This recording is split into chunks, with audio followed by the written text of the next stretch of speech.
இயேசு கிறிஸ்துவின் இனிதான நாமத்தில் இன்றைய ஆவிக்குரிய சிந்தனைக்கு உங்களை அன்புடன் வரவேற்கின்றோம். இப்போதும் ஒரு பாடலுக்கு பின்பு உங்கள் சிந்தையை தெளிவிக்கும் ஆவிக்குரிய செய்தியை கேட்கலாம். பலவீன நாட்களிலே பலன் தந்து தாங்குவார், பலவித சோதனையில் ஜெயம் நமக்களிப்பார். பலவீன நாட்களிலே பலன் தந்து தாங்குவார், பலவித சோதனையில் ஜெயம் நமக்களிப்பார். ஆபத்து காலத்தில் அரணான கோட்டையும், ஆபத்து காலத்தில் அரணான கோட்டையும், கேடகமும் துருகமும் பலன் அவரே. என்னை உண்டாக்கிய என் தேவாதி தேவன், அவர் தூங்குவதும் இல்லை, உறங்குவதும் இல்லை. ஆண்டவர் ரட்சகருமாக இயேசுவின் இனிதான நாமத்தினால் உங்களை வாழ்த்துகிறேன். இந்த நாள் நம்முடைய ஆவிக்குரிய சிந்தனைக்காக சங்கீதம் 50:15 நான் வாசிக்கிறேன். ஆபத்து காலத்தில் என்னை நோக்கி கூப்பிடு, நான் உன்னை விடுவிப்பேன், நீ என்னை மகிமைப்படுத்துவாய். ஆபத்தான ஒரு சூழ்நிலையிலே நாம் என்ன செய்ய வேண்டும்? ஆண்டவரை நோக்கி அல்லது இயேசுவை நோக்கி இயேசுவே என்று சொல்லி கூப்பிடும் பொழுது அவர் என்ன பண்ணுவாராம்? அந்த ஆபத்திலிருந்து கர்த்தர் நம்மை விடுவிப்பாராம். அதோடு மட்டுமல்ல, நாம் ஆண்டவரை மகிமைப்படுத்தும்படியான மகிமையான காரியங்கள் அங்கு நடக்கும். தானியேலுடைய வாழ்க்கை நீங்கள் பார்க்கலாம். தானியேலின் புஸ்தகத்திலே பார்க்கும் பொழுது நேபுகாத்நேச்சார் என்கிற ராஜா ஆண்டு கொண்டிருந்த காலம். அவன் ஒரு சொப்பனத்தை காண்கிறான். அந்த சொப்பனத்திற்கு அர்த்தம் சொல்லும்படியாய் ஞானிகள், மந்திரவாதிகள், ஜோசியர் என்னும் பல ஆட்களை கூப்பிட்டு எல்லா பிரதானிகளுக்கும் கட்டளை கொடுத்து என்னுடைய சொப்பனத்தை நீங்கள் சொல்ல வேண்டும், அதற்கான அர்த்தத்தையும் சொல்ல வேண்டும் என்று சொல்லிவிட்டார்.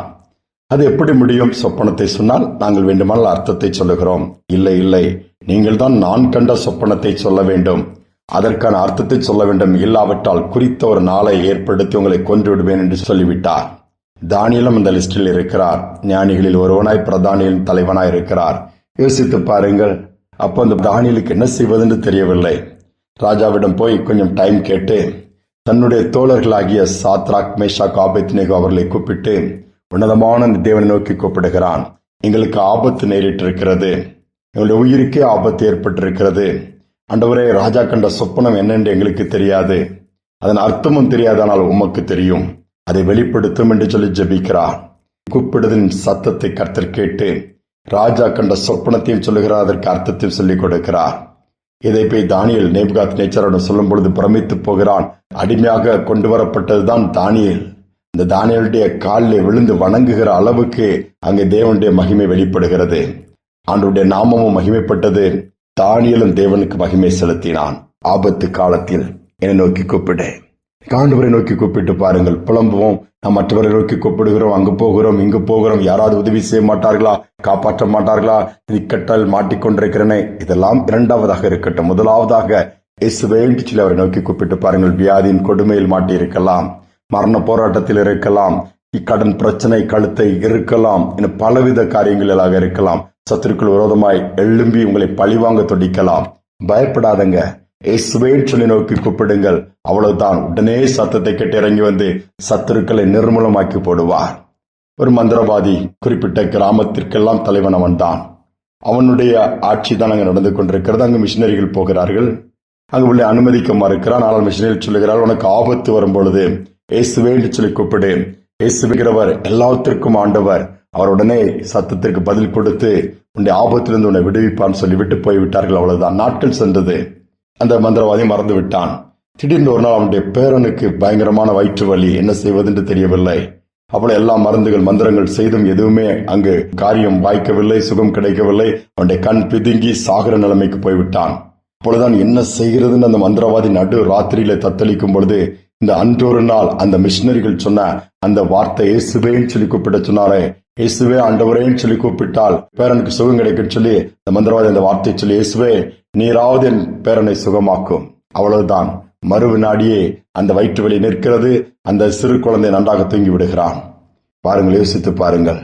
காலையில் எழுந்து மீண்டுமா அந்த மிஷினரிகள் எங்க இருப்பார்கள் என்று போய் தேடி பிடித்து அவர்கள் மூலமா இயேசுவை அறிந்து கொண்டு இயேசுவை சொந்த ரட்சகராய் ஏற்றுக்கொள்கிறான். இதனால் முழு கிராமங்களும் அந்த பகுதியில் இருக்கவையெல்லாம் மந்திரவாதிக்கு விரோதமாய் எழும்பி அவனை கொல்ல ஆயத்தமாகி விட்டார்கள். முதலில் ஒரு ஆபத்து வந்தது, இயேசுவை கூப்பிட்டார். அந்த பேர குழந்தைக்கு சுகம் கிடைத்தது. இரண்டாவது மந்திரவாதிக்கு ஆபத்து வந்து விட்டது. மரத்திலே கட்டி வைத்த அம்புகளை எய்தி கொள்ளும்படியாய் கட்டளை பிறப்பிக்கப்பட்டது. மந்திரவாதி கவலைப்படவில்லை. அந்த நேரத்தில் இயேசுவே சொல்லி கூப்பிடுகிறார். அம்புகளை எய்தார்கள், ஆனால் ஒரு அம்பு கூட அந்த சரீரத்தை தாக்கவில்லை. எல்லாம் திரும்பி போய்விட்டது வேறு திசையை நோக்கி.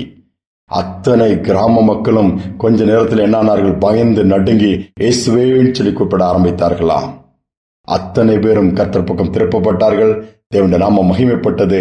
பாருங்கள், மந்திரவாதியின் தேவனை மகிமைப்படுத்தினான். ஆபத்து காலத்தில் என்னை நோக்கி கூப்பிடு, நான் உன்னை விடுவிப்பேன், நீ என்னை மகிமைப்படுத்துவாய். இவ்வளவு அருமையான ஒரு வார்த்தை. இந்த வார்த்தை பிடித்துக் கொள்வோம். விசுவாசத்தோடு ஆபத்து காலத்தில் என்னை ரட்சிக்கிறவர், என்னை மீட்டெடுக்கிறவர், எனக்கு உதவி செய்கிறவர், துணை நிற்கிறவர், எனக்காய் யுத்தம் பண்ணுகிறவர், எனக்காய் வழக்காடுகிறவர், எனக்காக யாவையுமே செய்து முடிக்கிறவர் என்னோடு இருக்கிறார்.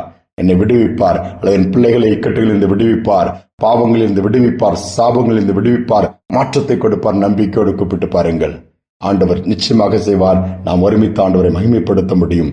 ஜெபிப்போம். அன்பின் தகப்பனே, ஆபத்தில் பதில் கொடுக்கிற தேவன், ஆபத்திலே துணை நிற்கிற தேவன், ஆபத்தில் எங்களுக்கு உதவி செய்கிற தேவனாய் இருப்பதற்காய் ஸ்தோத்திரம்.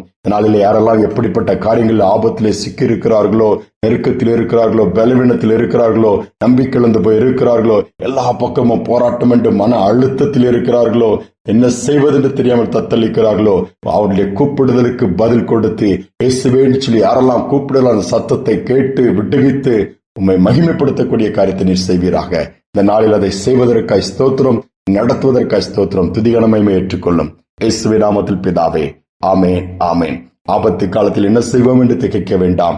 இயேசுவே என்று சொல்லி கூப்பிடுவோம். மறு உத்தரவு வரும், விடுதலை உண்டாகும், நாம் அவரை மகிமைப்படுத்த முடியும். சிந்தனையோடு இந்த நாளை தொடருவோம். மீண்டுமாய் நாளை தினம் சந்திப்போம். ஆபத்து காலத்தில் நோக்கி கூப்பிட்டால் அவர் நம்மை விடுவிப்பாரே. ஆபத்து காலத்தில் நோக்கி கூப்பிட்டால் அவர் நம்மை விடுவிப்பாரே. களி கூறுவோம், களி கூறுவோம், கர்த்தர் சொன்ன வாக்கு தத்தம் சொல்லி மகிழ்வோம். களி கூறுவோம், களி கூறுவோம், கவலைகள் மறந்து களி கூறுவோம். கைத்தட்டி பாடி மகிழ்ந்திருப்போம், கர்த்தர் சமூகத்தில் களி கூறுவோம். கைத்தட்டி பாடி மகிழ்ந்திருப்போம், கர்த்தர் சமூகத்தில் களி கூறுவோம்.